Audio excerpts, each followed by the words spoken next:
4 PM news network में दोस्तों आपका स्वागत है। मैं हूं आपके साथ राशिद ज़हीर। कल 26 नवंबर था और उससे पहले 25 नवंबर मोदी जी के दो रूप सामने नज़र आए। मैंने उसके ऊपर एक वीडियो कल बनाया भी था, लेकिन अचानक मैं सर्फिंग कर रहा था फेसबुक पर। एक पत्रकार महोदय हैं, उन्होंने बाबा भीमराव अंबेडकर साहब का एक वीडियो जो बाद में किसी फिल्म में फिल्माया गया है उसको दिखाया। बड़ी शानदार बात कही।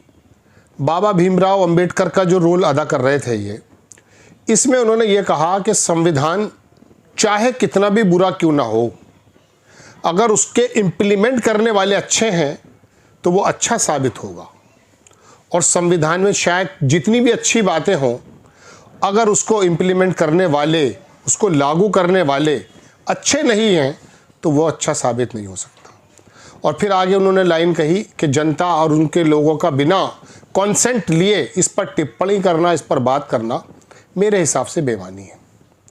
मैं आपको मोदी जी का 25 नवंबर और 26 नवंबर दोनों में जो उन्होंने संविधान के बारे में एक जगह इशारों में और एक जगह बहुत साफ सुथरे लफ्ज़ों में जो कहा वो मैं आपके सामने रखूँगा कि 25 नवंबर को जब मोदी जी अयोध्या में ध्वज फहराते हुए ध्वजरोहण धर्म ध्वज, पहली बात तो यह है कि संविधान के कौन से पैरे में लिखा है कि देश का प्रधानमंत्री अपने कार्यकाल में अपने उस दिन जिस दिन वो काम कर रहा है, जिसकी तनख्वाह मिल रही है, उस दिन जाकर के शिलान्यास करे या उस दिन जाके उसका बाद में धर्म ध्वज का रोहण करे पूरे होने पर। और ये काम पंडितों का था, देश के जो धर्म को संभालने वाले लोग हैं उनका था, या हमारे प्रधानमंत्री या योगी आदित्यनाथ जी का था। ये कौन से देश की तरफ जा रहे हैं? संविधान के कौन से अनुच्छेद में लिखा है कि प्रधानमंत्री और मुख्यमंत्री जाकर के मंदिरों में चक्कर लगाते रहें 24 आवर्स और बस यही दिखाते रहें कि हम हिंदू राष्ट्र के कितने बड़े पक्षधर हैं?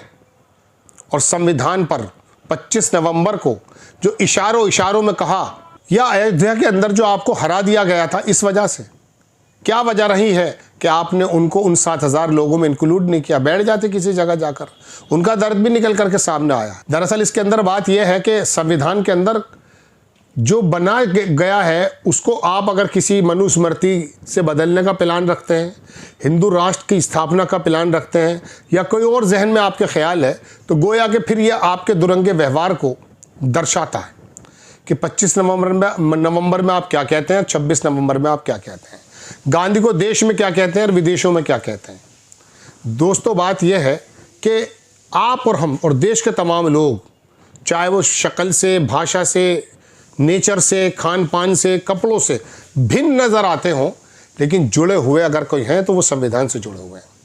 इस संविधान को कितना कमज़ोर करके हटाने की कोशिशें कितनी बार हो चुकी हैं।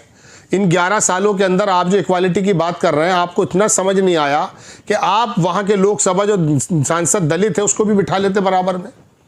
क्या आपकी प्रतिष्ठा जो बार बार आप बता रहे थे, धर्म का ज्ञान जो दे रहे थे, अजीब व गरीब बात है।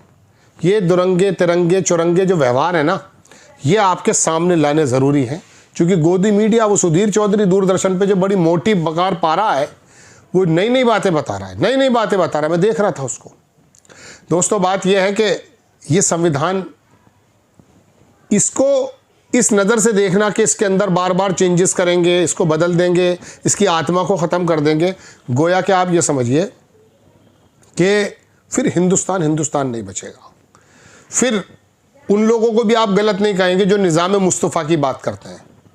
अगर कोई मनुस्मृति लागू करने की सोचता है, हिंदू राष्ट्र धर्म के लाने की सोचता है, तो फिर आप सिखों को और मुसलमानों को, और ये जो अपनी अपनी अगर बात करते हैं, ये तो करते नहीं है ज़्यादा, लेकिन अगर करने लगें तो फिर क्या दिक्कत है?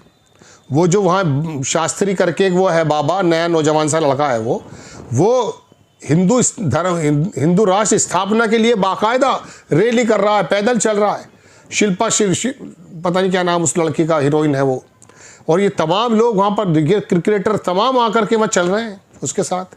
कोई मुसलमान अगर ऐसी रैली निकालते फिर क्या हो? मुसलमान निकाले वो भी गलत, और ये शास्त्री निकाले ये भी गलत। क्योंकि संविधान के अंदर अगर आप उसको चेंज करने का, हिंदू राष्ट्र लाने का, ये जो आप सपना संजोए हुए हैं ना 100 बरसों से, ये दरअसल इस आज़ाद भारत में मुमकिन नहीं है। वजह उसकी ये है कि आपने छोटा सा इशारा ही दिया था 2024 में आपके नेताओं ने, अयोध्या भी हारे और देश में भी हारे, 272 से नीचे लाके पटक दिया। लेकिन ये तो मशीनों का खेल है। निर्मला सीतारमण के हस्बैंड की अगर बात माने, जो आप सत्ता में बैठे हैं, वरना आप सत्ता में थे भी नहीं। और एक बात मैं आपको और बता दूं दोस्तों, इस हिंदी पट्टी पे आपको हिंदू जुआर वाकई नज़र आता होगा, लेकिन देश का अब भी सेकुलर इंसाफ पसंद तबका इन लोगों को पसंद नहीं करता। ये 31 से और 38% के बीच में झूल रहे हैं, सारा काम कर चुके हैं। अब उत्तर प्रदेश के चुनाव के मद्देनज़र ये जो आपने काम किए हैं, अभी आप जो ध्वज रोहण करके आए हैं और ये सोच रहे हैं कि फिर दोबारा से, नहीं, कल्याण सिंह भी यही सोच रहे थे कि मैंने बाबरी मस्जिद को गिरा दिया है, हलफनामा देख के भी मैं फिर गया हूँ अपने वादे से। उसके बाद फिर उत्तर प्रदेश में सरकार नहीं आई आप कल्याण सिंह की। तो दोस्तों ये तमाम चीज़ें आपके सामने हैं। 25 नवंबर में कुछ और है, 26 नवंबर में कुछ और है। वहाँ के गांधी को कुछ और कहते हैं, यहाँ के गांधी को कुछ और कहते हैं। ये जो खिचड़ी है ना आपके सामने, ये आनी ज़रूरी है। आपको खबर कैसी लगी अपनी राय कमेंट्स बॉक्स में ज़रूर दीजिएगा। चैनल को सब्सक्राइब कीजिएगा, शेयर कीजिएगा। नेक्स्ट टाइम मैं किसी खबर के साथ हाजिर होता हूँ। जय हिंद।